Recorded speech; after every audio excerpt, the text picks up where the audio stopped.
ನೋಡಿ ಗಾಯ್ಸ್, ಇದು 4 ವರ್ಷದ ತೋಟ.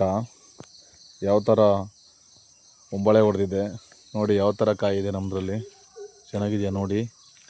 ನೋಡಿ, ಚಿಕ್ಕ ಗಿಡದಲ್ಲೇ ಬಂದಿದೆ ಕಾಯಿ. 4 ವರ್ಷದಲ್ಲೇ ಚಿಕ್ಕ ಗಿಡದಲ್ಲೇ ಎಷ್ಟು ಚೆನ್ನಾಗಿ ಬಂದಿದೆ ಕಾಯಿ ನೋಡಿ. ತುಂಬ ಚೆನ್ನಾಗಿ ಬಂದಿದೆ. 2 ಗೊನೆ ಬಂದಿದೆ. ಆಲ್ರೆಡಿ 3 ಗೊನೆ ಇತ್ತು. ಆಲ್ರೆಡಿ ಒಂದು ಗೊನೆ ನಾವು ಕಟ್ ಮಾಡ್ಕೊಂಡಿದ್ದೀವಿ. 2 ಗೊನೆ ಇದೆ ಮತ್ತು 2 ಗೊನೆ ಈ ಥರ ಇದೆ. ಮತ್ತು ಮೇಲ್ಗಡೆ 2 ಒಂಬಾಳೆ ಹೊಡೆದಿದೆ ನೋಡಿ, ಯಾವ ಥರ ಹೊಡೆದಿದೆ. ತುಂಬ ಚೆನ್ನಾಗಿ ಬಂದಿದೆ ಒಂಬಾಳೆ ನೋಡಿ, ಯಾವ ಥರ ಹೊಡೆದಿದೆ ನೋಡಿ. ತುಂಬ ಅದ್ಭುತವಾಗಿ ಕಾಣಿದೆ ನೋಡಿ, ಯಾವ ಥರ ಇದೆ. ಸೂಪರಾಗಿ ಕಾಣುತ್ತೆ ಕಾಯಿ ನೋಡಿ, ತುಂಬ ಚೆನ್ನಾಗಿದೆ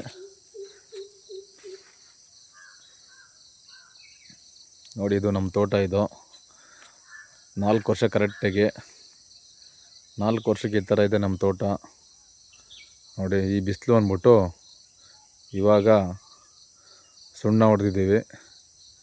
ಬಿಸಿಲು ಈ ಸಲ ತುಂಬ ಸಿಕ್ಕಾಪಟ್ಟೆ ಜಾಸ್ತಿ ಇದೆ. ಆದ್ದರಿಂದ ಎಲ್ಲರೂ ಕೂಡ ಅಡಿಕೆ ತೋಟ ಮಾಡಿರುವಂಥವ್ರು ಎಲ್ಲ ಕೂಡ ಈ ಬೇಸಿಗೆನಲ್ಲಿ ಸುಣ್ಣ ಹೊಡೆಯೋದು ಸೂಕ್ತ. ಏಕೆಂದರೆ ತುಂಬ ಬಿಸಿಲಿದೆ. ಇದು ಮರಕ್ಕೆ ತೊಂದರೆ ಆಗುತ್ತೆ. ಆದ್ದರಿಂದ ಎಲ್ಲರೂ ಸುಣ್ಣ ಈ ಬೇಸಿಗೆ ಟೈಮಲ್ಲಿ ಸುಣ್ಣ ಕೊಡಲೇಬೇಕು ನೋಡಿ.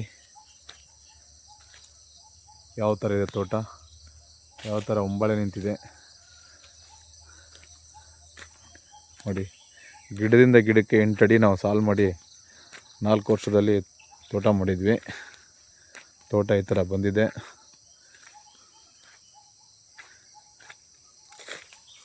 ನೋಡಿ, ಯಾವ ಥರ ನಿಂತಿದೆ.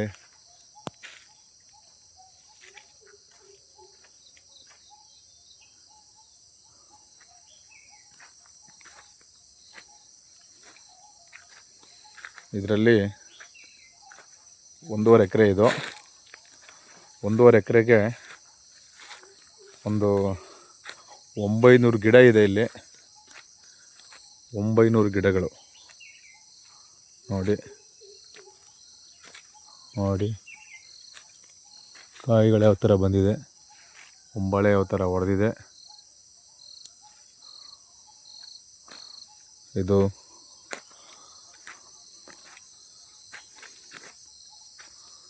ನೋಡಿ ಎಷ್ಟು ಅದ್ಭುತವಾಗಿದೆ. ಒಂಬಳೆ ಯಾವ ಥರ ಹೊಡೆದಿದೆ ನೋಡಿ ಗೈಸ್, ಯಾವ ಥರ ಇದೆ ನೋಡಿ ನಮ್ಮದು ತೋಟ.